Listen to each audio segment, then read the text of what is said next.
पहाड़ी हरे नमक का खाना। उत्तराखंड की ऊंची ऊंची पहाड़ियों के बीच बसा था सुंदर सा गांव चंपाधार। गांव की हवा में एक अलग ही सुकून था। उसी गांव में रहता था हरी, जो गांव में सड़क किनारे एक ढाबा चलाता था जिसका नाम था हरी पहाड़ी हरा नमक ढाबा। उसकी एक बेटी थी गीता, जो एक सीधी सादी मेहनती लड़की थी। वो भी घर का काम निपटाने के बाद अपने बाबा के साथ ढाबे पर हाथ बटाती थी। उनका ढाबा बहुत बड़ा नहीं था, लेकिन जो चीज उसे खास बनाती थी वो था उसका हरा नमक। एक रोज सुबह सुबह जब हरी सिलबट्टे पर नमक, धनिया, पुदीना, हरी मिर्च और लहसुन के बीज पीस रहा था, तभी सामने से ट्रक ड्राइवर भीमा सिंह की आवाज आई। अरे ओ गीता बिटिया, आज भी? समझ गई काका, आज भी 2 पराठे और हरा नमक। हाँ बिटिया, तेरे बाबा के हाथों के बने हरे नमक के बिना तो गाड़ी स्टार्ट ही नहीं होती। भीमा हंसते हुए बोलता है। तभी पास बैठा भीमा का नौकर छोटू बोला, लेकिन क्या बात है काका, आज नमक की खुशबू कुछ ज्यादा ही आ रही है। हाँ बिटवा, आज इसमें गीता बिटिया ने जंगली नींबू भी डाल दिया है, जिससे असली पहाड़ी स्वाद आता है। अरे वाह, फिर तो और भी मजा आ जाएगा। हरी का हरा नमक सिर्फ मसालों का मिश्रण नहीं था, वो उसकी मरी हुई पत्नी ममता की याद था। वो बहुत ही अच्छा नमक बनाकर बेचती थी और हरी ने उसी से सीखकर खुद का ढाबा खोला था। उसके ढाबे पर अक्सर आते जाते लोग अपनी गाड़ी रोककर खाना खाते, तो गीता और हरी शहरी लोगों को भी पहाड़ी हरे नमक का स्वाद जरूर चखाते। ऐसे ही एक रोज दोपहर को एक सफेद कार ढाबे के सामने रुकी। उसमें से उतरी एक मॉडर्न लड़की अंजलि। वो दिल्ली से आई थी और यूट्यूब फूड ब्लॉगर थी। ओ अनुभव, गाड़ी रोको, लगता है यही है वो हरे नमक वाला ढाबा जहाँ प्रीति ने खाना खाया था जब वो यहाँ घूमने आए थे। हाँ, जगह तो वही लग रही है, चलो चलते हैं। आप हरी जी हैं? मैंने आपके ढाबे के बारे में बहुत सुना है। यहाँ का पहाड़ी नमक का खाना। सुना है तो चख भी लो बिटिया। गीता बिटिया, जरा लगाओ इनके लिए पहाड़ी खाना। फिर उन्होंने मंडुए की रोटी और आलू के गुटके मंगवाए, जिसमें उन्होंने हरा नमक पीस कर डाला हुआ था। फिर साथ में छोटी कटोरी में हरा नमक और लस्सी का ग्लास भी। जैसे ही उसने पहला कौर लिया, उसकी और अनुभव की आंखें चमक उठी। ओह माय गॉड, ये तो कमाल है। फिर वो कैमरे की तरफ देखकर बोली, दोस्तों, मैं आज पहाड़ के दिल में हूँ और यहाँ का हरा नमक तो सच में शब्दों से परे है। Wow, yummy. अनुभव को पहाड़ी खाने के साथ साथ पहाड़ी लड़की की सादगी यानी गीता भी बड़ी पसंद आई। अब वो अगले 2 दिन तक वहीं पास में एक रिसोर्ट में ठहरे, लेकिन तभी वो खाना खाने उसी ढाबे पर आते। अनुभव तो गीता को देखता ही रहता। क्या बात है अनुभव, देख रही हूँ तुम गीता में कुछ ज्यादा इंटरेस्टेड हो। कहो तो बात आगे बढ़ाऊं?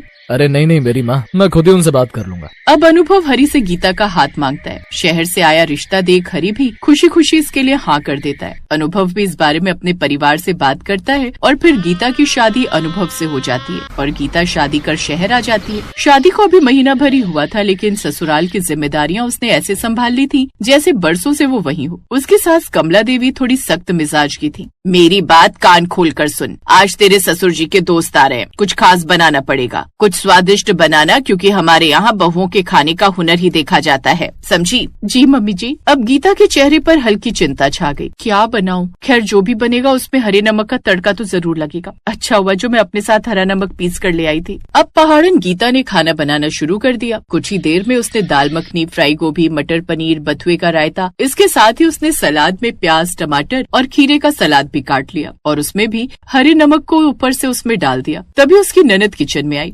भाभी, आज खुशबू तो बड़ी अच्छी आ रही है, कुछ स्पेशल बन रहा है क्या? हाँ, आज हरे नमक का खाना बना है। यूँ समझो कि पहाड़ी खाना बन रहा है। ओहो, अच्छा, लेकिन ध्यान रखना, अगर नमक मिर्च फीका हो गया तो माँ तो पहाड़ सिर पर उठा लेंगी, इसलिए उनसे जरा बचकर रहना। ये बात सुनकर वो दोनों हंस पड़ी। बाहर कमला देवी अपनी पड़ोसन शांति से बातें कर। भाई कमला, आज तेरी बहू बड़ी देर से किचन में खड़ी है, ऐसा भला वो क्या बना रही है? यूँ समझो शांति कि आज मेरी गांव की उस पहाड़न बहू की परीक्षा है। आज घर में कुछ मेहमान आ रहे हैं, तो अब देखते हैं कि वो ऐसा क्या खास बनाती है। अरे कमला, नई बहू है, थोड़ा प्यार से सिखा दे। अब माना कि वो शहर की नहीं है, गांव की है, लेकिन उससे अभी परीक्षा मत ले। पहले उसे थोड़ा यहाँ के बारे में सिखा तो देती। क्यों, हमारे जमाने में किसने सिखाया था? हमने भी तो खुद ही सब सीखा है। वो बात कर ही रहे थे कि उसी समय गीता की सास की बड़ी ननद विमला बुआ भी आ पहुंची। अरे वाह कमला, तेरी बहू आज ऐसा क्या बना रही है? सुना है तेरी बहू पहाड़ी लोग खाना बनाने में बड़े माहिर होते हैं, तो सोचा मैं भी चखाऊं। देखो तो सही कितना पहाड़ीपन है उसमें। हाँ जीजी, आज हम सब मिलकर बहू के हाथ का खाना खाएंगे। कुछ देर बाद दोपहर के समय मेहमान आ गए। आज बड़े दिनों बाद आना हुआ तुम्हारा। हाँ हाँ, हमने तो वक्त निकाल भी लिया। वो क्या है ना, तेरे बेटे की शादी के वक्त हम दिल्ली से बाहर गए हुए थे एक शादी में, इसीलिए आ नहीं पाए। इसीलिए तो सोचा बड़े दिन हो गए तुम सबसे मिले हुए, इसी बहाने तुम सब मेरी नई बहू के हाथ का बना खाना भी खा सको। हाँ हाँ, सही कहा। कुछ देर बाद गीता बाहर आई। फिर कुछ देर बाद उसने सबके लिए खाना परोसा। सभी लोग खाना खाने बैठ गए। फिर कुछ देर बाद जैसे ही रामलाल ने पहला खाना खाया, अरे वाह, ये हरा नमक का बना हुआ खाना है ना, जो उत्तराखंड के हरी ढाबे पर मिलता है। इस खाने का स्वाद तो बिल्कुल वैसा ही है। अरे ये मेरी बहू यानी गीता उसी हरी ढाबे वाले की बेटी है क्या? बहू तुम हरी की बेटी हो? जी, मैं उन्हीं की बेटी हूँ और ये सारा खाना मैंने पहाड़ी नमक डालकर ही बनाया है। भाई वाह, जो स्वाद तुम्हारे पिता के हाथों में है उससे कहीं ज्यादा स्वाद है। वाह बहू, शहर में ये हरे नमक का खाना खाकर तो भाई मजा आ गया। सच में कमाल है, बिल्कुल पुराने पहाड़ी स्वाद जैसा। बहू तूने तो शहर में बैठे बैठे गाँव की याद दिलवा दी भाई।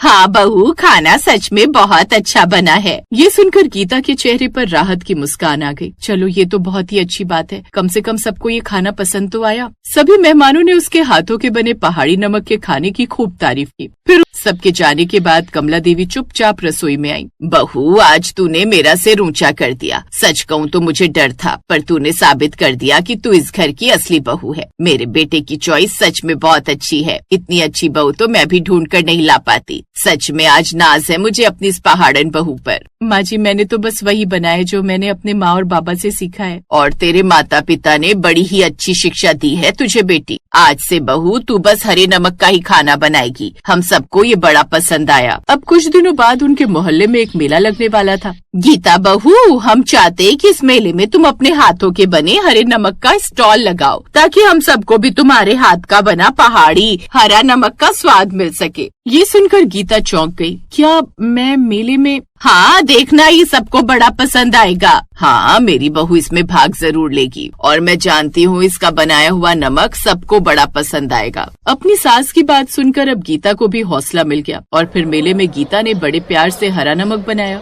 जिसकी खुशबू से सब उस ओर खींचे चले आए। फिर लोग लाइन लगाकर खरीदने लगे। उस रोज से उसने 30,000 की कमाई कर ली। अब धीरे धीरे गीता का हरा नमक उस मोहल्ले की पहचान बन गया। हरे नमक का असली स्वाद मसालों में नहीं, रिश्तों की मिठास में है। और हर बार जब सिलबट्टे पर जड़ी बूटियां पीसी जाती हैं, तो लगता है जैसे पहाड़ की मिट्टी, हवा और प्यार सब उसमें घुल रहे।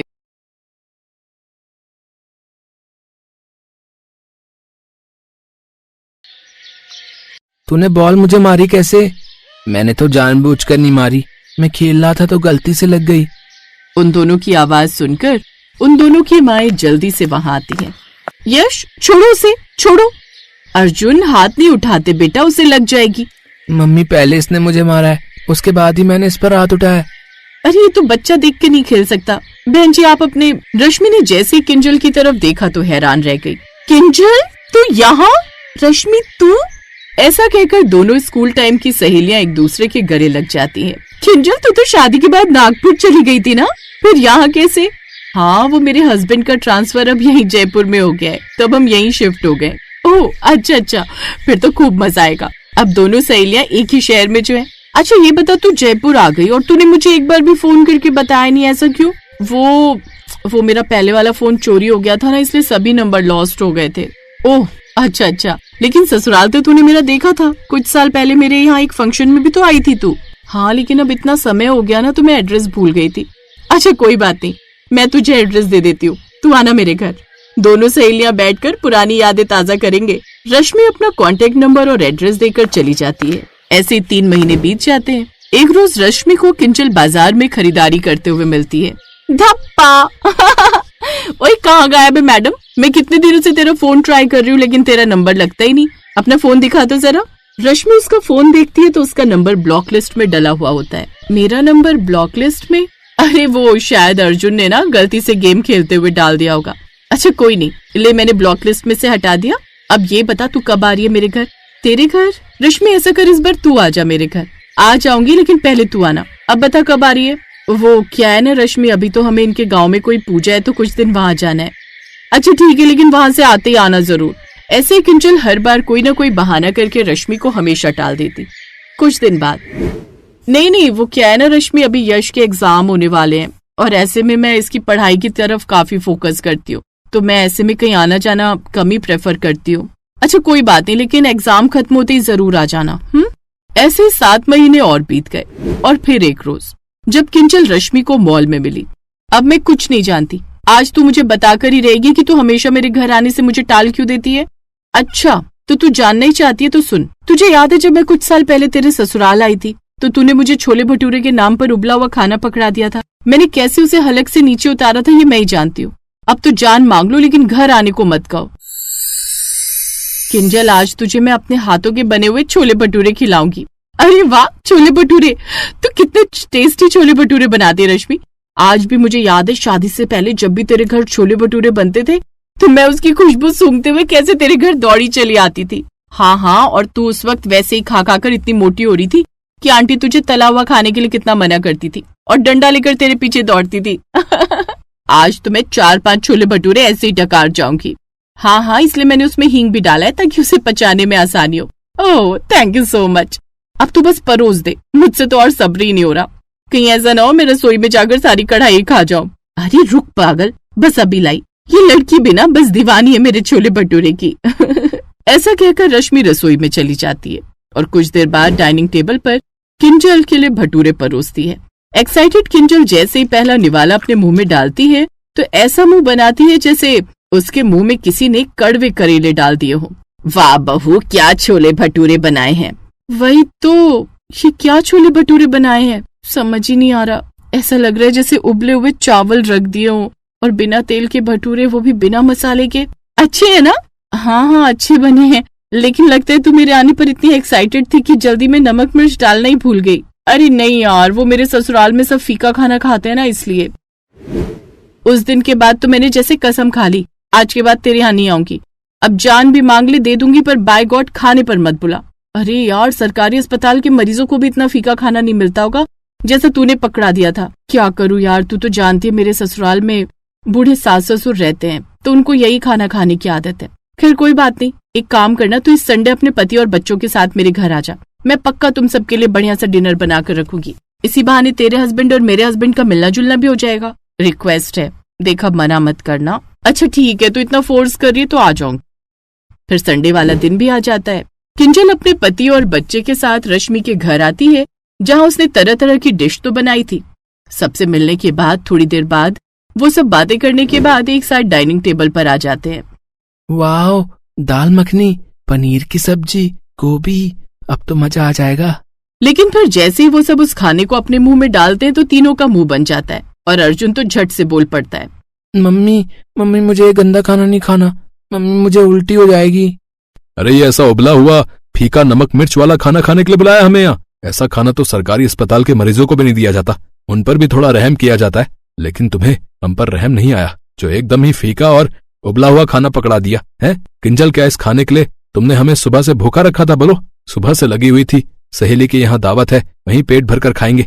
एक तो वैसे ही सुबह से भूखा हूं और अब ये ऐसा खाना। चलो अब किसी होटल में चलकर खाना खाते हैं, चलो। अरे अभिषेक जी, 2 मिनट रुकिए तो सही। हाँ किंजल, 2 मिनट रुको, मैं अभी हमारे यहाँ की स्पेशल डिश लेकर आती हूँ। प्रॉमिस वो बिल्कुल भी फीका नहीं होगा, उसे खाते ही तुम सब खुश हो जाओगे। सबके कहने पर वो लोग बैठ जाते हैं और रश्मि अंदर से एक डिश लेकर आती है। अब इसे खाकर देखिए। वो सबकी प्लेटों में पास्ता परोसती है। फिर जैसे ही किंजल और उसका परिवार उसे मुंह में डालते हैं तो उनके नाक, कान और मुंह से धुआं निकलने लगता है। पानी! अरे कोई मेरे लिए फायर ब्रिगेड को बुलाओ, अब तो वही मुंह में लगी इस आग को बुझा सकते हैं। अर्जुन तो इतना तीखा खाकर रोने लग गया। रश्मि सबके लिए जल्दी से पानी लेकर आती है, साथ ही उनको गुड़ भी खाने को देती है। रश्मि, इतना तीखा पास्ता कौन खाता है? मेरे ससुराल वाले। वो क्या है ना, यहाँ सबको भले ही हर खाना फीका और कम नमक मिर्च वाला ही चाहिए, लेकिन पास्ता वो तो बड़ा ही चटपटा और तीखा चाहिए होता है। वो क्या है ना, मेरा ससुराल तीखा पास्ता खाने वाला ससुराल है। ये सुनते ही वो तीनों अपना सर पकड़कर बैठ जाते हैं, जबकि रश्मि के ससुराल वाले बड़े मजे से उस तीखे पास्ता को एंजॉय करते हुए खाते हैं।